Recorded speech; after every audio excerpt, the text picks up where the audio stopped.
Bonjour à tous. Bonjour.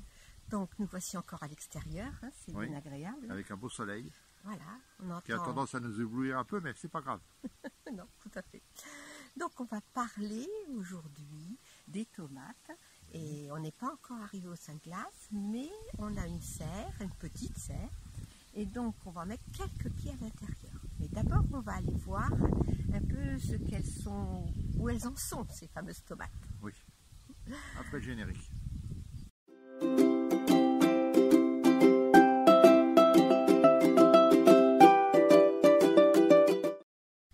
Dis-moi Manou, tes tomates en bouteille dont tu nous as parlé il y a quelques vidéos, où en sont-elles? Eh bien regarde, ça c'est intéressant. Parce que c'était la première fois que je faisais des tomates en bouteille. Ouais. Eh bien je referai. Voici les tomates en bouteille. Elles sont belles. Ouais. Elles sont superbes. Hein, et j'en avais mis 3 dans chaque pot. Il s'est avéré que j'en avais prélevé une, que j'avais remis dans un petit... Dans un godet. Dans un godet. Eh bien, regarde la différence. Ah oui, en effet. C'est C'est phénoménal. énorme, hein? Ah oui, c'est énorme. C'est énorme. Donc, en fin de compte, dans les bouteilles, elles se plaisent nettement mieux. Parce que si je me souviens bien, tu as mis du terreau. Non, Avec non, j'ai mis des billes Voilà. d'argile, du terreau, mais que jusque-là, Voilà. puis après les graines. Et ensuite, j'ai rajouté du terreau un peu plus grossier. C'est pour ça qu'il y a des petites herbes d'ailleurs, Ouais. hein, à mélanger à de la terre du jardin. Ouais. Et Tout ça en fonction de la croissance de du pied Voilà. de tomate. Exactement, on voit les petits poils là. Je ne sais pas si tu vois, mais on voit les petits poils. Et chaque petit poil va donner des racines. Non, on voit pas, c'est trop C'est trop menu. Trop menu. Bon, c'est pas grave, mais celle-ci, tu les vois. Ah là, on voit les racines, là, oui. Hein, d'accord. Ouais. Et là, Il y a un beau système racinaire, d'ailleurs. Oui, non. Donc, celles-ci, je vais aller les planter dans la serre. Dans la serre froide. Et d'autres, je les mettrai à l'extérieur. Hein. D'accord. Pour l'instant, l'extérieur, c'est pas avant le 13 mai. Ah non, et celles-ci vont pouvoir être mises dans la serre froide. Ah, tu attends les Saint-Glace, c'est Oui, ça? tout à fait. C'est ça, c'est 11, 12, 13 mai, c'est ça? Hein? C'est ça, 11, 12, 13 mai. Et là, eh bien, on a des courgettes. Ouais, Ils sont magnifiques aussi, d'ailleurs. Elles sont belles, hein, Ouais. tout à fait. Alors là, c'est bon à être planté, mais... Et la technique de la bouteille pour les courgettes, non? Eh ben, ça pourrait être très bien aussi, hein. En fin de compte, ça pourrait être très bien. Qu'est-ce que j'ai fait? Ah oui, là, ce sont les concombres. Voilà, concombres en bouteille. D'accord. Concombres en bouteille. C'est pareil. Ils sont très beaux aussi. Ils sont très beaux aussi. Qu'est-ce que... J'ai eu plus de mal à faire les courges.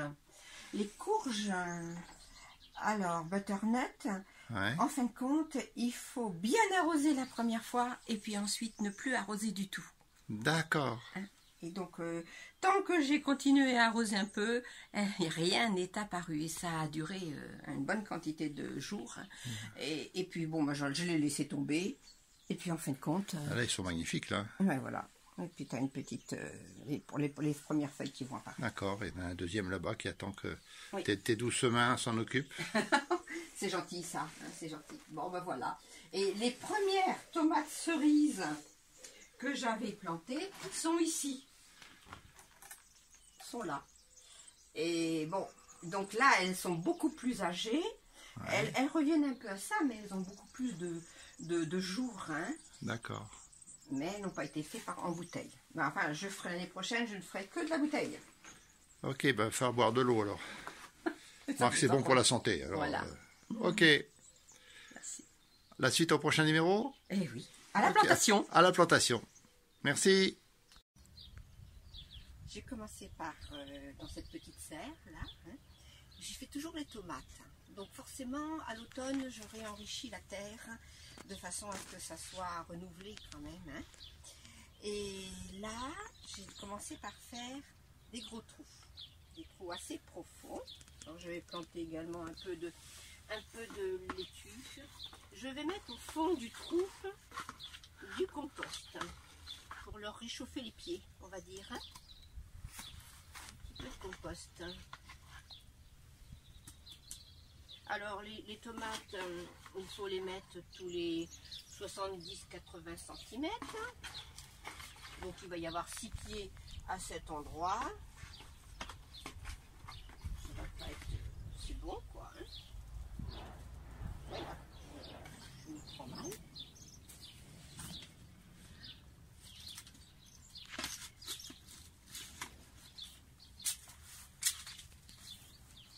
Voilà.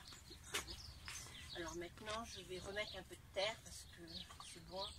On va pas brûler les racines. Voilà. Sur le compost.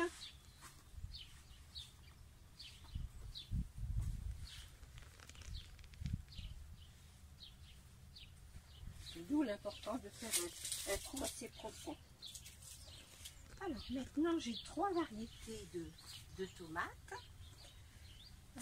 2 cœurs de bœuf, dont une tomate cerise, cœur de bœuf, et ensuite une Anna russe. Je regarde mes papiers là-bas. Anna russe. Alors celle-ci c'est une cœur de bœuf.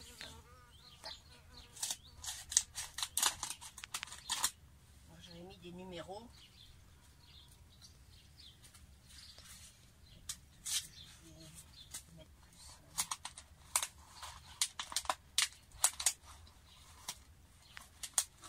Éviter de trop les stresser.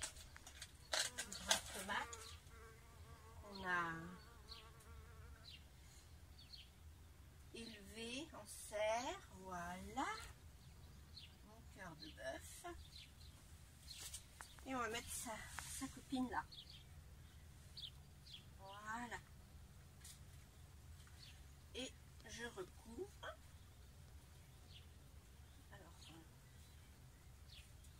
Là, je vais monter. Voilà.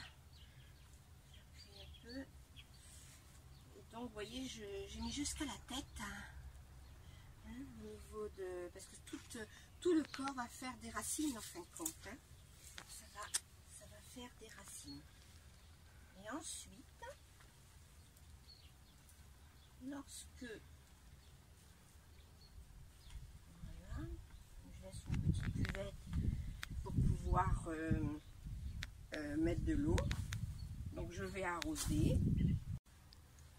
Donc maintenant je vais arroser en faisant attention de ne pas mouiller les feuilles.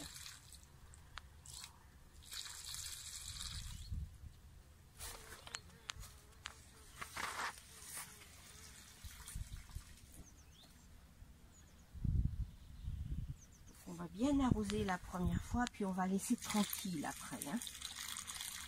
Oui, parce qu'il ne faut pas trop les arroser les tomates, je crois. Non, non, non. Ah bon, dans une serre, forcément. Non, mais quand même. Il y a plus de... Il y a plus besoin.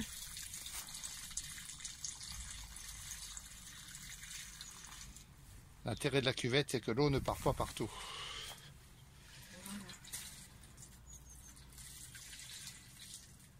Voilà. Et quand la terre va être bien, enfin, on va fermer cette serre, hein, et après, forcément, la terre va continuer à se réchauffer. Et quand elle sera suffisamment chaude, je vais pailler avec du foin. D'accord. Pour garder la chaleur. Pour garder, oui, la chaleur, l'humidité. Voilà.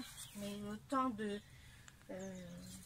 on va laisser un peu que, avec le soleil, ça continue à se réchauffer. Donc on a cœur de bœuf en 1 au fond, Anna russe, les 2 du milieu, et c'est originaire de Russie, c'est également une variété de cœur de bœuf, hein. Et puis miel du Mexique, là, les 2 voilà. Premières, ce sont des tomates cerises. Elles sont comme les bons écoliers en rang par 2. Voilà. Et donc, et là, les mauvais écoliers, les tomates, les salades qui sont un peu dans tous les sens. Oh, ça, c'est pas grave, on va prendre les feuilles. Et donc, tu m'as mis des piquets, on va remettre de la ficelle, et puis attacher. Ça, on verra ça plus tard. Hein. Ouais, les piquets, ça peut encore un peu attendre. Oui. Là, les tomates n'ont pas besoin d'être attachées encore. Non. Voilà, c'est bon. Alors, en résumé, surtout, vous ne plantez vos tomates qu'après le 13 mai, après les seins de glace en extérieur. Hein. Au niveau de la serre, en cachant, c'est sans problème. Mais pour les seins de glace, c'est important parce qu'il y a encore des petites gelées qui vont arriver. Hein. Oui, tout à fait. Le jardinier doit être prudent et se référer à l'expérience de tous nos anciens. Et les seins de glace, bon, bah, on n'est pas à l'abri d'une petite gelée après, mais ça sera nettement moins fort qu'avant. Ah oui. Et c'est après, le 13 mai, c'est quand même une période bonne pour commencer à s'occuper de son jardin. Voilà. À fond. À fond. Allez, au revoir. Prenez soin de vous comme d'habitude. Au revoir.